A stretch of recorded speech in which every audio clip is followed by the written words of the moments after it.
Good morning, everybody. I am talking to Rebekah, one of our Uptown members, who has recently had, in quarantine, some really good success. And we're going to talk to Rebekah a little bit about it. So, good morning, Rebekah. How are you? Good morning. Doing all right? Hanging in there? Doing all right. How is quarantine at your house going? Well, we are very fortunate that both of us still have full-time jobs, and we can do those from the house. So we're fortunate to not have those worries. We also have two young kids, 4 and almost 8. So just, trying to figure out the balance of keeping everyone alive and somewhat happy and somewhat educated. Which is always good, right? We're trying to do that all the time. So when did you start with us at CrossFit NOLA? I think I did my free intro class back in July of 19, and then actually got through fundamentals sometime in August and started going to group classes late August, early September, something like that. Nice. And what did you exercise at all prior to coming into CrossFit? I had never literally been in a gym in my life until I went to that free class. But we go on hiking vacations every summer. I did a couple Avon walks. I've been kind of active, but not in a holistic trying to be healthy fitness sort of way. So what in the world possessed you to try and come CrossFit? If you had never really exercised before, you weren't sure what you were getting into. Yeah. Why CrossFit? So 2 reasons. One is the Uptown gym is literally a block and a half from my house, and I have that kind of working parent balance that if it's not close, it's never going to happen. And then I went to the free class, slightly terrified, and was like, oh, actually, I can maybe do this. And then went through fundamentals, and just every time, everyone was so kind and welcoming, and it was so, it wasn't at all what I expected in terms of everyone is challenging themselves, but really supportive of each other in a way that made it really easy to keep coming back and to start feeling kind of at home. Nice. Did you have any specific goals when you first started coming into class? You started coming about 2 to 3 times a week. Yeah, so our annual hiking vacation in National Park, and my kids are getting older, and it was getting harder for me to keep up with my son. And I was like, you know what? I want to be stronger. I want to be able to carry her in a backpack if I need to. I want to be able to keep up, not be the one that everybody's waiting for on the trail. I just wanted to be stronger. And also, I'd say I'm now 43, and as I hit my 40s, I noticed that all the things that happen at 40. Metabolism starts to slow down. Your body doesn't feel the way it used to. I was gaining weight in a way I'd never had in my entire life. I have been very fortunate. And so I wanted to feel stronger, and I wanted to be healthy. And that's really the basic goals I had coming into it. And also, honestly, as a working parent, I wanted something for me, something that was just my thing and not something I was doing for someone else. Nice. So your original goal was never really to lose any weight at all? Nope. No, it was really about being stronger and just healthier. Yeah. And how are you feeling about being stronger and healthier right now? Pretty good. I think at first I was really scared of the weightlifting pieces because I'd never had any exposure before ever. And every time we do something new, I am often the most awkward in terms of wait, where am I supposed to put my body? But once I figure it out, it's so empowering and just fun to be like, oh, cool. I just lifted that thing. That was so amazing.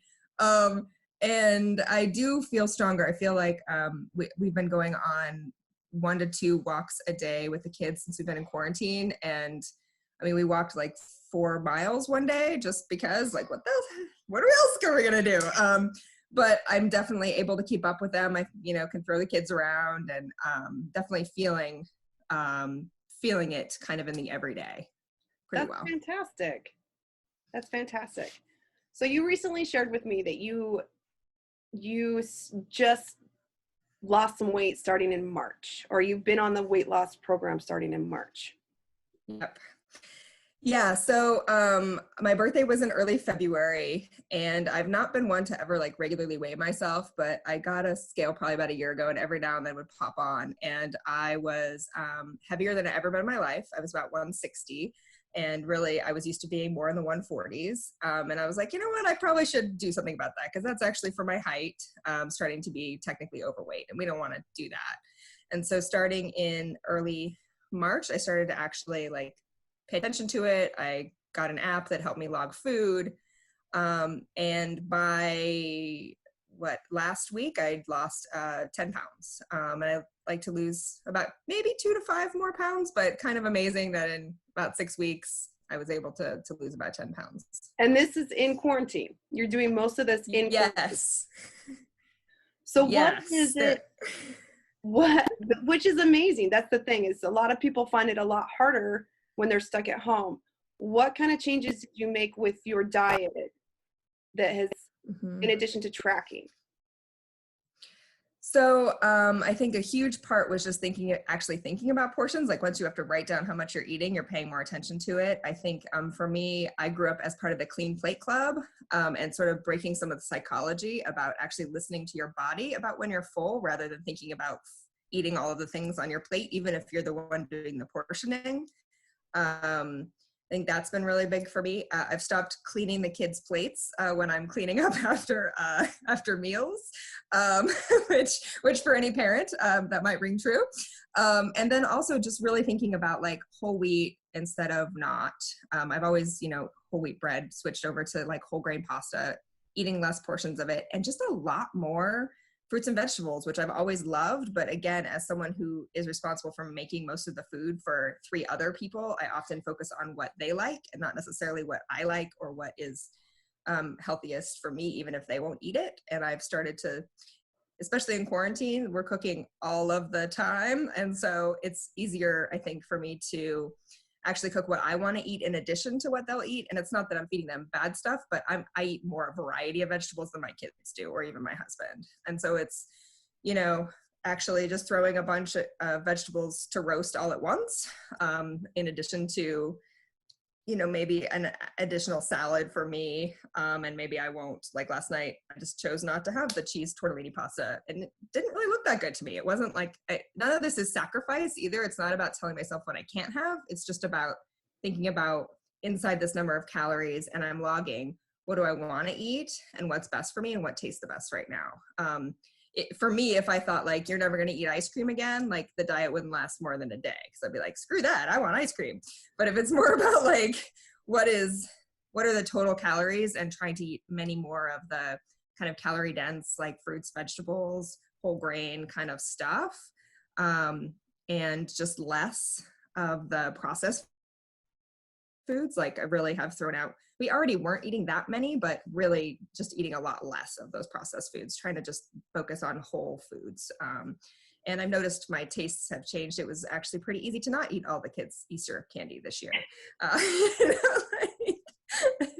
It's just, it's just getting easier. For me, it's easier without, where I work, I can just go downstairs and grab food from a couple different places. And now I don't have that option. So it's easier to know what's in there and to kind of control what I'm eating. That is amazing. You said a couple really key specific things that I want to re-highlight for everybody. One, you don't feel like you're sacrificing anything.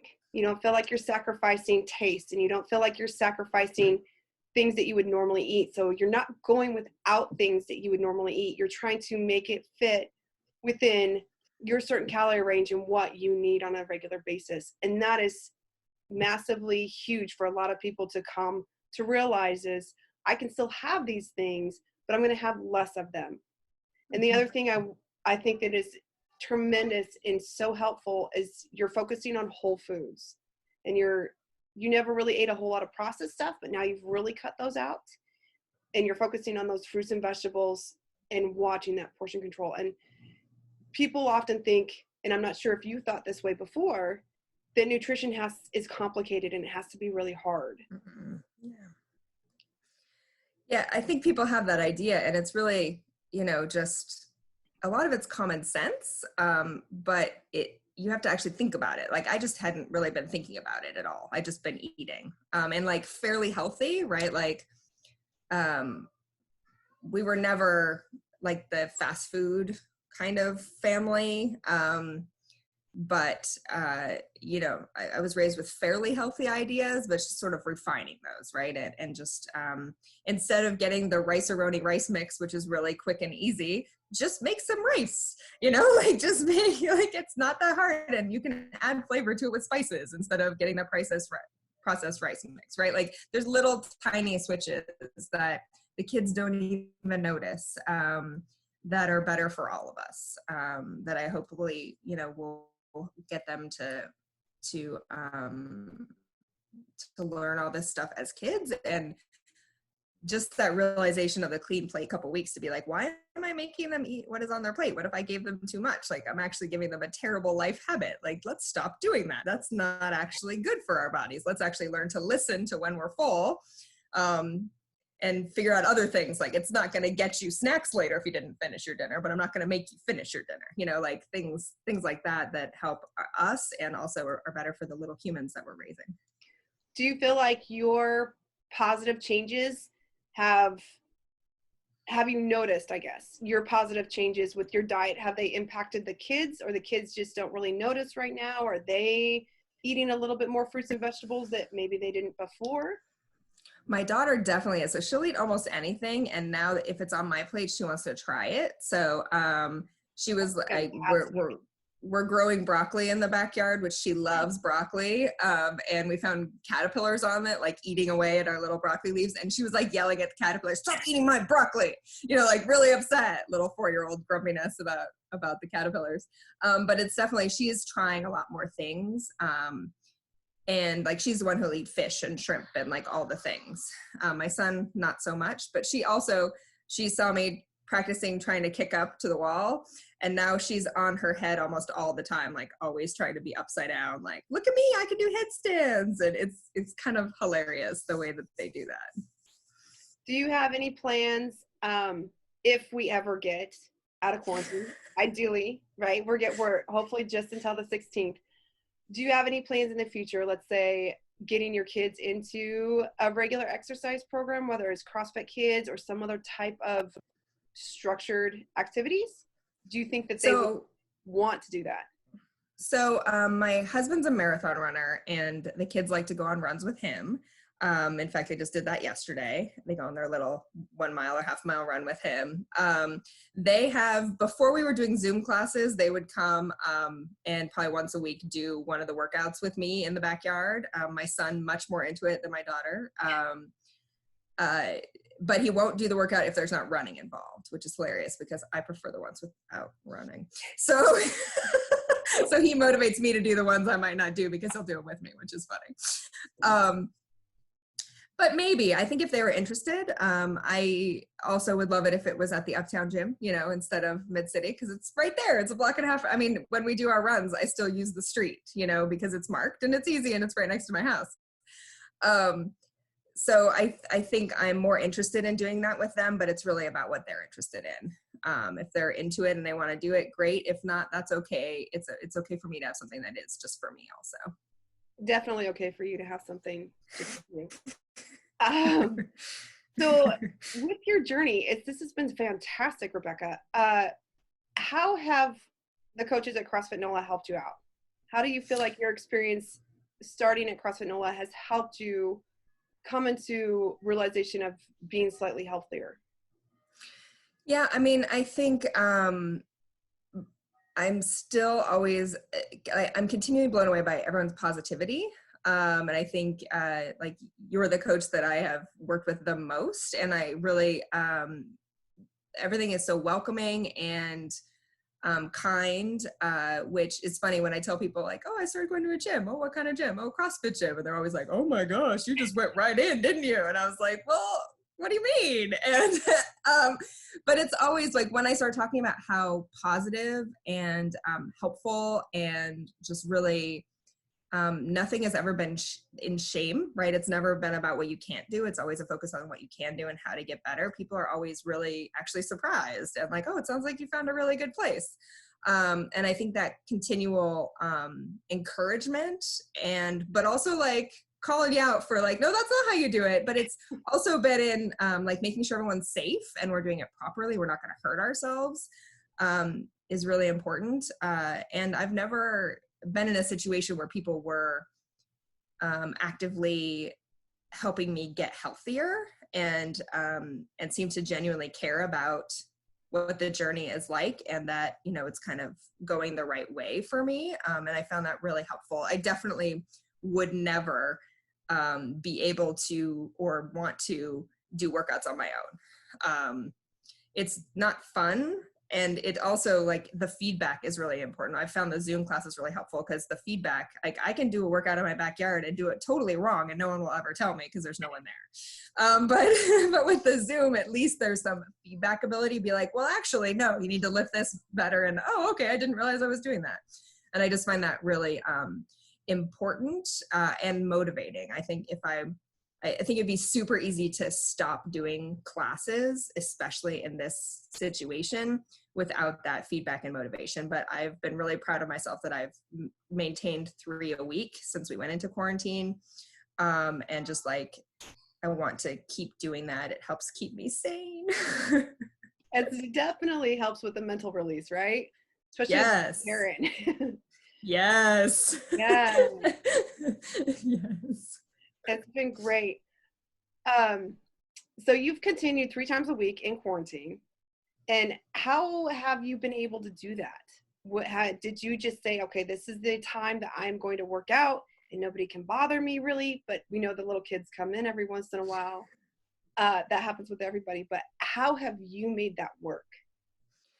So there's a few things. My job is really demanding and has actually been much more demanding in this time than before we were in quarantine. To the point where the first like 3 weeks we were out, I was working more like 50 to 60 hour weeks. And I found if I didn't get the workouts in, I was just a grumpy human to be around. And so I made sure that once or twice a week, oh, I hear a little friend coming now. Once or twice a week, I'm trying to do like a 5:30 or 6 a.m. just like I would have normally because people aren't awake in the house yet. It's a great way to start the day, but there's no one else vying for my attention. And then the days that I don't get that done, it generally won't do it until 4:30 or 5, kind of at the end of the workday, and that's when the kids usually join me. But I also never was able to go to the Saturday classes because with baseball or whatever thing that was going on, plus my husband's running schedule, plus grocery shop, like it just never happened, especially not like 9 a.m. seems late, but now I've been able to do the Saturday classes because we're at home. So, and like nobody has to stay home to watch the kids. Like he could go for his run and I could be doing my class at the same time. And there's no worry about that. So it's actually, I've had access to a weekend class in a way that I didn't otherwise. So it's pretty easy to fit in the 2 during the week plus that 1 weekend class. That's fantastic. Just making time for it, like. Making time. Yep. Great. So coming out, ideally, in May out of quarantine, do you see yourself progressing on the same track of trying to continue 3 times a week? Are you going to up it? What do you think will happen with your nutrition? Yeah. So nutrition, I'm really looking at it as like a longer term life change, not like a diet. Like I've never dieted in my life. Again, not the regular kind of story, but it's just I've never been interested in it. And for me, so with nutrition, this is more about, let's just make some better healthy choices and just have a lifestyle that's that rather than thinking about it as a diet. And then I think the activity wise, I want to keep it definitely at least 3 times a week. Sort of that New Year's Day resolution that we made that we had to type on, that mine was to become 3 times a week for at least for 6 months. Because then maybe we'll get to take our summer vacation, and I don't know what that's going to look like. But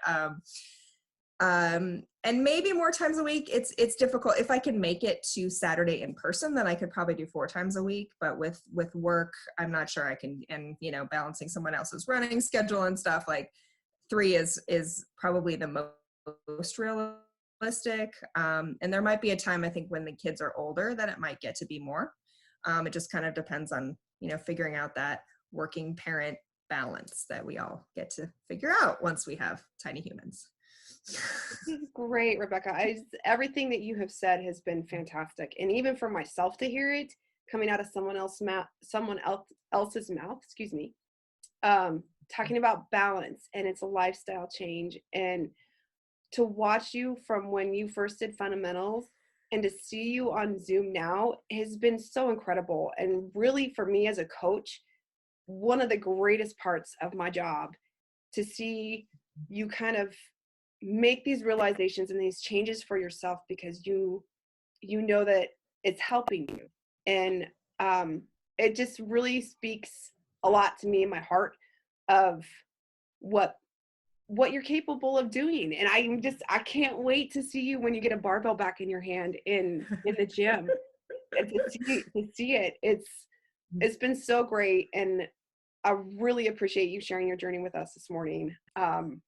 You're gonna make me start crying because I'm getting teary-eyed.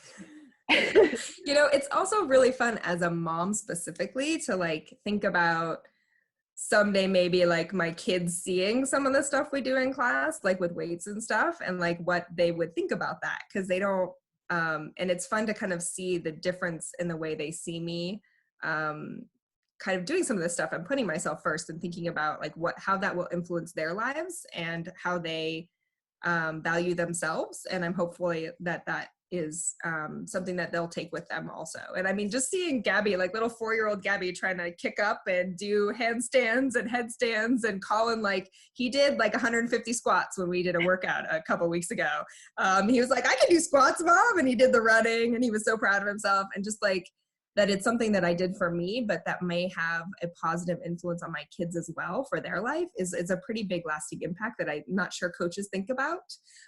Sort of how you impact us, but then how we impact our families, and what that lasting impact could be. I think is pretty powerful and pretty cool. So yeah, and I was really excited before we left the gym. I was able to deadlift my husband's weight. He's a little guy. I'm not that strong, but I'm really excited to see it, that if I can still do that when we get back, because I came home and I was like, I deadlifted you. I feel pretty excited about it. If you could turn him into a barbell, you could try, but he would not be up for that. That'd be amazing. It's so fantastic, Rebekah, and keep up with the great work. It's great to hear that you have made just little switches in how you're eating and what you're doing that has helped you so much. And like you said, it's the little things. It's changing from eating rice-a-roni to making just regular rice with spices, and just paying attention to what you're eating, and how that has helped you and empowered you and made you stronger and better. And it's just overall fantastic, and I can't say that enough. That I just love it. It's your story specifically, because you never did anything like this before, and now here you are, a part of CrossFit NOLA, and changing yourself for the better, and obviously having a great impact on your family's lives too. And it's so fantastic to hear. So really appreciate your time. I love your story. Keep up the great work. And hopefully we will be in the gym soon. Yeah. I missed all the other folks that are usually at those same times, the early crowd, right? And so much of the CrossFit fun is the other people. I think I'll never forget the first time somebody I didn't know was like, "Nice job, Rebekah." And I was like, "Where am I? This is so amazing. This is so great. Thank you."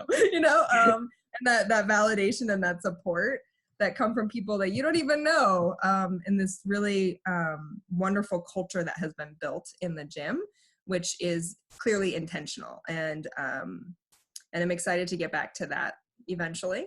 But that's also, I think, what keeps so many of us going, is remembering that great culture that has been set, and what we have to look forward to after we get past this little hump. So, and we'll get past it. Absolutely. There's no other choice, so we will. Well, thank you for your time, Rebekah, and have a great rest of your day, and keep up your great work. Great. Thank you so much, Janelle. Hang in there. Take care of yourself. You are welcome. You too.